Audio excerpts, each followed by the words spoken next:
Bien, buenos días. Hemos saludado ya. Les voy a presentar a don Alberto Merino, que es el que está al centro, y él va a presentar a las personas que lo acompañan. Don Alberto es juez del Tribunal de Juicio Oral en lo Penal, como yo les había comentado, y tiene un extenso currículum. Aquí hay 5 hojas de méritos y de antecedentes que él tiene. Entonces, me va a permitir don Alberto que yo haga una selección de algunos de sus méritos. Don Alberto Merino Lefenda nació el 7 de octubre de 1971, tiene el grado académico de licenciado en Ciencias Jurídicas y Sociales de la Universidad de Portales. Su título profesional es el de abogado. Sus posgrados: tiene un máster en Teoría del Derecho y Teoría Política en la Escuela de Políticas Públicas de la Universidad del Colegio de Londres, en la Universidad de Londres. Está cursando la etapa final del programa de doctorado en el Queen Mary College de la misma universidad y en Historia de la Universidad de los Lagos. En su experiencia docente destaca la docencia en la Academia Judicial. Eso lo llevó en el año 2007 a ser docente de Pro Derecho México, contratado por la Agencia de Cooperación Norteamericana para capacitación y evaluación de jueces orales de Ciudad Juárez, en México. Docente del Centro de Estudio de Justicia para las Américas. También estuvo en el curso de litigación para operadores de justicia en la Reforma Procesal Penal de Santa Fe, Argentina. También ha sido docente de la Universidad San Sebastián Osorno en ramo de Derecho Procesal y Litigación entre 2005 y 2000. Entonces dejo a ustedes, estimados alumnos, a don Alberto Merino Lefenda, juez titular del Tribunal de Juicio Oral en lo Penal. Muchas gracias, Ricardo. Muchas gracias, jóvenes, y al director, ¿cierto?, por la invitación a participar en este diálogo con ustedes. Cuando Ricardo me planteó la posibilidad de venir a exponer algo de lo que hacemos en el tribunal, mi idea fue inicialmente más que exponer yo, ¿no es cierto?, realmente motivar, ojalá, un diálogo con ustedes, de manera que siéntanse con la completa libertad, a medida que yo voy exponiendo, diciendo cualquier cosa, de levantar su mano, preguntar sobre el tema que estoy hablando, sobre cualquier otra inquietud que ustedes tengan. En este tribunal, ¿no es cierto?, bueno, somos varios jueces, somos 6 jueces y tenemos un staff de personal que trabaja y que es esencial, ¿no es cierto?, para asistir la función que nosotros realizamos, ¿no? Y 2 personas de dicho staff me acompañan en este momento, doña Mayuli Cárdenas y don Yunis Mesa, es uno de los funcionarios de nuestro tribunal. Él está a cargo, ¿no es cierto?, de una serie de tareas que él va a detallar y explicar más adelante en esta breve exposición, ¿ya? Entonces, yo quiero partir por enfocar, ¿no es cierto?, mis palabras, digamos, enfocándonos en el título que he puesto en esta presentación: Justicia Penal y el rol de los tribunales de justicia. Y en esto quiero partir con una pregunta para ustedes. ¿Cuál creen ustedes el rol que cumple la justicia penal específicamente? Es decir, ¿qué es lo que hacen los tribunales de justicia en lo penal en Chile actualmente? Investigar. Investigar, ya, ya tenemos una idea. ¿Qué investigamos? Crímenes. Los crímenes, ¿ya? Un juicio, ¿ya? ¿Y qué pasa en el juicio? ¿No es cierto? A partir de la idea que ustedes plantean, ¿no es cierto? Y hay una visión, creo yo, y creemos nosotros que trabajamos en el sistema de justicia, que a veces se confunde, ¿no es cierto?, cuáles son los roles de los distintos actores, de los distintos organismos que trabajan en la justicia penal. Yo me voy a referir específicamente a los tribunales de justicia. Nosotros no investigamos, los tribunales no investigan, sino que los tribunales realizan una función más relacionada con lo que alguien decía, con los juicios, ¿ya? Y para poder explicar esto un poco más en detalle, voy a presentar alguna información general, que después al final voy a explicar por qué la estoy presentando así. Este gráfico refleja casos que se han detectado, esto en Estados Unidos, para escaparnos un poco de nuestra realidad. En Estados Unidos, casos en que los tribunales, llevados un sujeto a juicio, se equivocan y aplican una condena errónea, ¿no es cierto? Aquí dice, bueno, en la traducción, 72% de errores porque los testigos presenciales se equivocaron al identificar al acusado. 154 casos, señala acá, estas son las cifras de un determinado periodo de tiempo, ¿no? Porque hubo un mal análisis de la evidencia. Ustedes saben que cuando hay un delito, va la policía, recoge la evidencia, en muchos casos la analiza, la lleva al laboratorio, y en algunos casos, ojalá lo menos posible, hay errores en eso. Se cometen errores que pueden terminar con un inocente preso. A veces hay falsas confesiones, incluso en personas, ¿no es cierto?, que piensan haber cometido un delito en ciertas circunstancias, confesa haberlo hecho por distintos motivos. Y a veces hay informantes que tienen, por ejemplo, un interés en inculpar erróneamente a alguien. Como a mí me gusta ponerle rostro a lo que estamos hablando para que se pueda graficar y entender mejor. Este es un caso, este señor Marvin Anderson, en Estados Unidos, ¿no es cierto?, pasó 15 años preso por robo y violación. Fue inculpado por un reconocimiento de los testigos, es decir, la víctima, ¿no es cierto?, lo vio o se lo mostraron a este señor la policía en una diligencia de investigación y le dijo, él fue. Y se demostró 15 años después que este señor era inocente a partir de un examen de ADN. Son exámenes de sangre, ¿no es cierto?, en que se compara una muestra, ¿no es cierto?, los delitos a veces quedan muestras, sangre, por ejemplo, se encuentra sangre en el sitio del suceso, los policías levantan la sangre y eso lo analizan en un laboratorio. Si se compara la sangre que encontramos en el sitio del suceso con la sangre, por ejemplo, del acusado, se puede saber con un gran grado de exactitud si es o no la persona involucrada en el hecho. Efectuada esta prueba, se demostró que este señor era inocente y más aún se encontró el verdadero culpable con el ADN. En Inglaterra, estos son los cuatro de Guildford. A lo mejor alguien vio una película que no es muy nueva, pero que tiene unos 20 años, que se llama En el nombre del padre. Si no la han visto, se la recomiendo porque es muy entretenida, muy interesante. Estos cuatro jóvenes, de la edad probablemente de ustedes, 1 o 2 años mayor que ustedes, son 4 irlandeses que estaban en Londres, en la capital de Inglaterra, en el momento que se produjeron una serie de bombazos por el ejército republicano irlandés, por una organización irlandesa que peleaba en esos tiempos, todavía, digamos, pero por otros medios, por la independencia de Irlanda. Entonces ellos decidieron poner bombas en Londres y la policía inglesa tuvo tal nivel de presión de los medios por solucionar el caso que no encontraron nada mejor que agarrar a los 4 irlandeses más, inocentes que pudieran encontrar e inculparlos del hecho. 4 jóvenes, ¿no es cierto?, inculpados y a través de la manipulación de evidencia por los investigadores se les llevó a juicio, fueron condenados, ¿no es cierto?, y pasaron todos ellos aproximadamente 15 años en prisión hasta que se demostró que había existido manipulación. Incluso en el juicio el juez dice, de haber yo tenido la posibilidad, ¿no es cierto?, de condenarlos a ustedes a muerte, los condeno a muerte. ¿Ya? Para que nos acerquemos a nuestra realidad, este señor se llama Julio Robles, condenado a 5 años y un día, nuevamente por un reconocimiento erróneo que hizo una víctima y la víctima lo reconoce. Sin embargo, recurso de revisión a la Corte Suprema porque la propia víctima se dio cuenta de su error y es finalmente liberado. Y esto lo quiero conectar con la pregunta que yo les hacía al inicio. ¿Cuál es el rol de los tribunales? ¿Qué es lo que hacen los tribunales? Viendo estas cosas que ocurren, y ocurren no solo acá, ocurren en todos los países, el rol nuestro no es investigar, como el que decía, los tribunales no investigan, investiga el Ministerio Público. Nuestro rol es que esa investigación se haga, verificar que esa investigación se haga de manera correcta.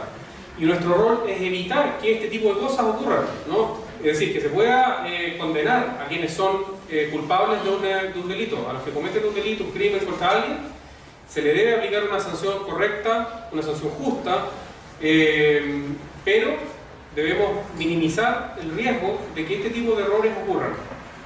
Y eso, para que ello sea posible, una premisa, un elemento básico es que los tribunales de justicia sean independientes e imparciales. Es decir, nosotros decidimos de manera imparcial aquellos antecedentes que las partes de un juicio nos presentan. La estructura entonces de la justicia penal es la siguiente, la estructura básica. En primer término, el Ministerio Público, la Fiscalía, ustedes me imagino han oído hablar, la Fiscalía investiga. Ellos son abogados que también tienen un staff de apoyo, ¿no es cierto? Y ellos además se coordinan con la Policía de Investigaciones y con Carabineros para investigar y para acusar a aquellas personas que ellos entiendan han cometido un delito. En el otro extremo, la Defensoría Penal Pública, ¿no es cierto?, está a cargo de representar a aquellas personas que son acusadas por el Ministerio Público y que no tienen los recursos para contratar a un abogado particular. La gente que tiene recursos para contratarlo puede contratar a un abogado de su confianza. Pero entre ellos se da, ¿no es cierto?, una discusión, un debate que es un juicio que los tribunales deben resolver. Nuestro rol es estar de manera independiente e imparcial en la mitad ¿no es cierto?, entre medio de estos dos y resolver el caso, intentando minimizar la posibilidad de que los errores en la condena, por ejemplo, de inocente. Los tribunales tienen una estructura básica que se basa en la primera instancia, que se llama los juzgados de garantía, que hay que nosotros no, el Tribunal de Juicio Oral en lo penal. Nosotros vemos el caso en su primera, ambos tipos de tribunales vemos el caso en su primera parte en lo judicial. Si alguno de las partes, Fiscalía o la defensa, no queda conforme con lo que nosotros decidimos, el caso va a la Corte de Apelaciones. La Corte de Apelaciones que nos corresponde a nosotros, ¿alguien sabe dónde está? Valdivia. Efectivamente, la Corte de Apelaciones de Valdivia es la que conoce todo y la que resuelve todas aquellas situaciones en que nosotros hemos resuelto algo, condenamos a alguien o absolvimos a alguien y una de las partes, fiscal o defensor, no está conforme.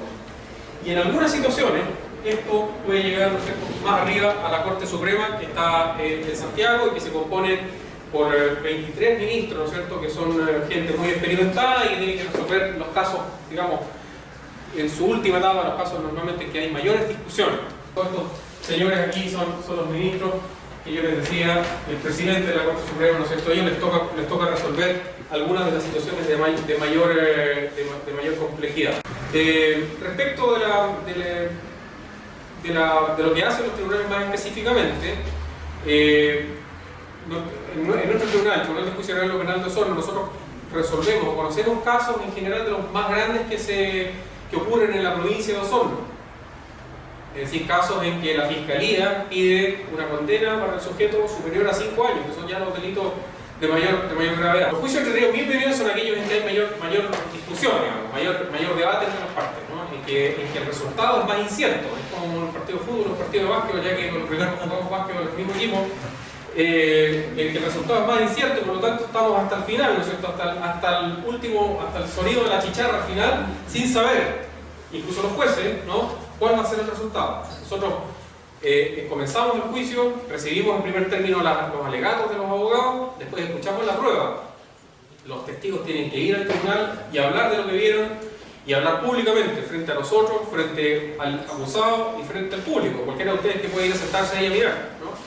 Y hacer eso a veces no es fácil, sobre todo si alguien que está mintiendo, por ejemplo, que quiere inculpar algo falsamente, es más difícil que lo haga en ese entorno de publicidad.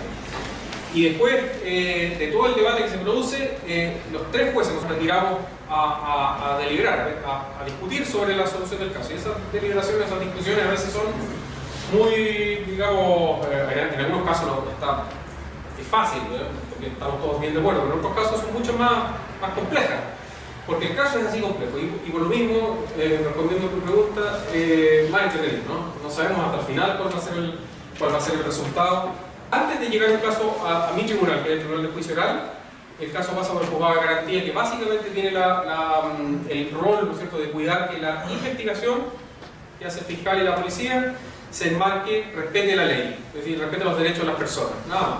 Es decir, si hay que entrar a una casa a buscar evidencia, el juez tiene que autorizar eso. Si hay que detenerlo, mantenerlo en prisión preventiva, el juez de garantía tiene que declarar eso. Como en términos estadísticos, para que ustedes tengan una idea, más o menos en el 95% de los casos en que se pide la prisión preventiva de un acusado en Chile se concede la prisión preventiva. Entonces, cuando se habla muy libremente a veces de la puerta giratoria, ese tipo de cosas, son cifras que hay que tomar con cautela, porque no es exactamente así, ¿no? En la gran mayoría de los casos en que la Fiscalía va y pide prisión preventiva, los tribunales, ¿no es cierto?, decretan la prisión preventiva.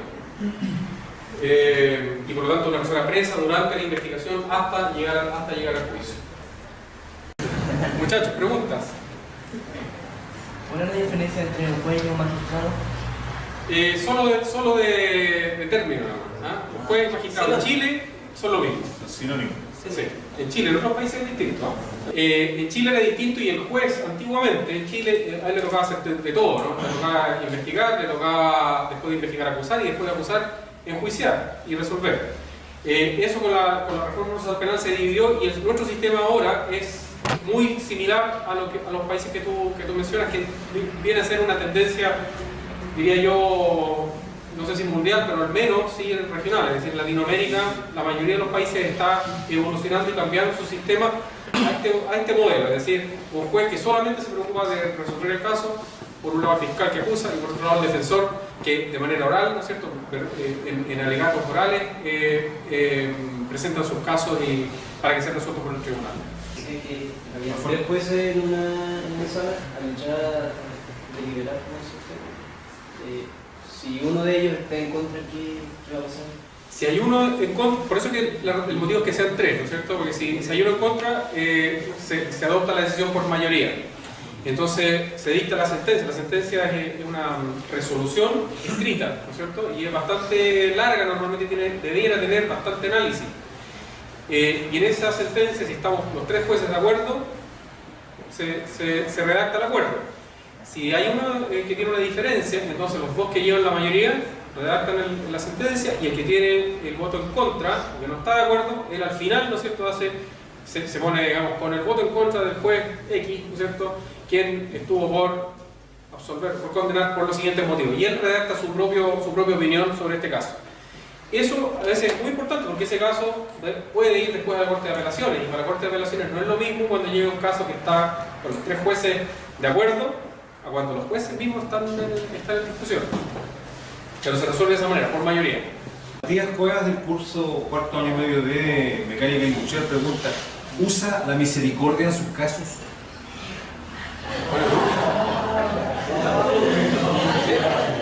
No, yo creo que es una pregunta muy pertinente y le voy a explicar por qué. Yo personalmente, a mí la función de juez, yo creo que es una función sumamente difícil. A mí, en lo personal y en lo emocional, no me es fácil, ¿no? Y creo que uno, como juez o en estos cargos, nunca debe perder la humanidad, ¿no? Y siempre debe ver que está tratando con personas, ¿no es cierto?, y con el destino de las personas, sea la víctima, sea el acusado. Una de las cosas que a mí me cuesta mucho asumir, pero en lo personal, es que las decisiones que yo tomo siempre causan dolor, a alguien le causan dolor, y eso es bastante difícil de llevar, ¿no? Muchas veces, y esto es algo que se ha estudiado poco, pero muchas veces los jueces, creo yo, no solo en Chile, sino en muchos otros países, desarrollan ciertos mecanismos de defensa psicológicos, ¿no? El tratar de desvincularse emocionalmente del caso, porque si uno se empieza a llevar esa carga emocional para la casa, cuesta, digamos, y puede tener uno mismo problema psicológico, ¿no? Está pensando que este tipo que condené, chuta, ahora no estoy tan seguro, o esta señora, ¿no es cierto?, yo sé que este tipo era culpable, pero no lo puedo condenar porque la investigación fue muy mala, o fue ilícita, y por otro lado que la víctima sufriendo con mi decisión. Bueno, el llevarse esas cosas para la casa y no tener los mecanismos para hacerse cargo de eso es sumamente complejo. Y lo vinculo con la pregunta, porque yo creo que la misericordia es y debe ser parte de lo que los jueces deben tener en su repertorio, ¿no? Hay que resolver los casos de acuerdo al derecho, de acuerdo a las leyes, pero eso no debe dejar de lado la parte humana, ¿no es cierto?, los efectos de lo que estamos haciendo, cuáles van a ser las consecuencias de nuestras decisiones. Y por lo tanto la misericordia sí tiene cabida, en mi opinión. Yo creo que hay jueces que no compartirían mi opinión, debo hacer esa novedad, pero yo creo que sí. Freddy Milán, del cuarto C, Sani, eso es ¿Ya? es el grito de guerra de sanitarios. ¿Ya? Dice: a la hora de dictar una sentencia, ¿influye si la persona imputada es un conocido? Si es conocido el juez. Lo que pasa es que en rigor no debiera ocurrir. ¿Se acuerdan que yo les puse el rol del tribunal es resolver como tribunal imparcial e independiente? El tribunal no debiera resolver un caso, o el juez no debiera resolver un caso de un conocido, salvo que de un amigo, digamos, ¿no? Puede ser alguien que uno conoce por el diario, es distinto, pero si uno ve que un amigo, o un conocido más o menos cercano, o conocido de mi familia, o alguien con quien he tenido negocio, o lo que sea, llega al tribunal, lo que yo debo hacer es inhabilitar y no conocer el juicio. Y las partes pueden solicitar: señor juez, este señor es amigo de usted, inhabilítese.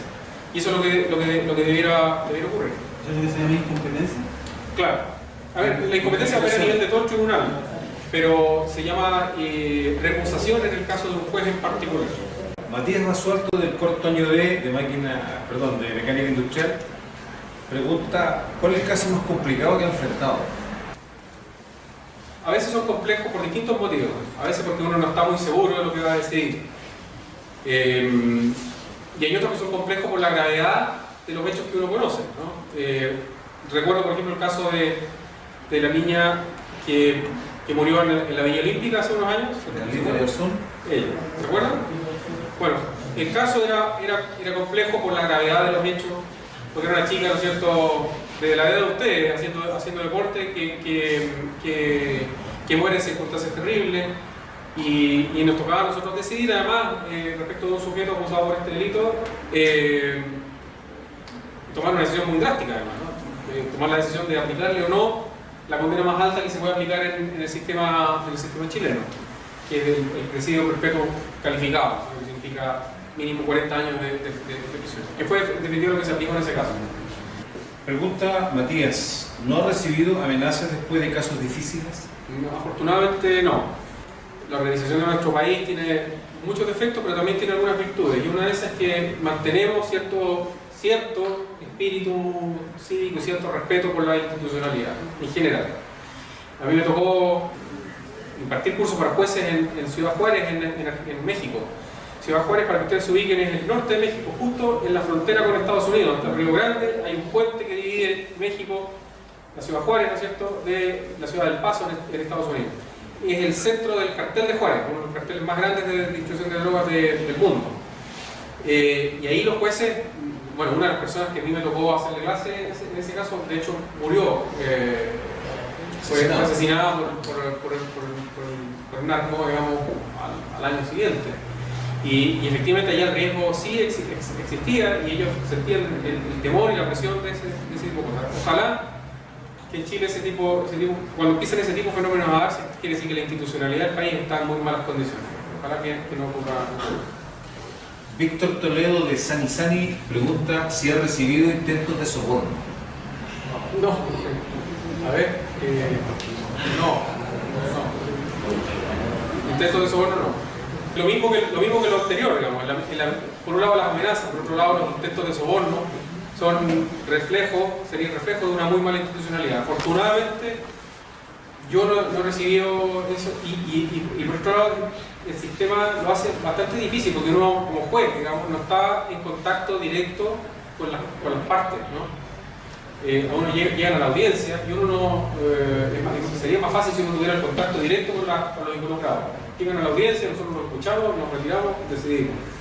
Entonces es poco el contacto para precisamente evitar este tipo de problemas. Bueno, chiquillos, yo sé que hay muchas preguntas más, pero tenemos un problema de tiempo. Así que yo quiero agradecer a don Alberto y a su distinguida compañía la gentileza que han tenido en venir hoy día a aclarar algunos aspectos y a conversar y a darle sentido a este diálogo que queremos tener con distintos líderes en las diversas áreas de la vida de nuestra ciudad. Así que un aplauso para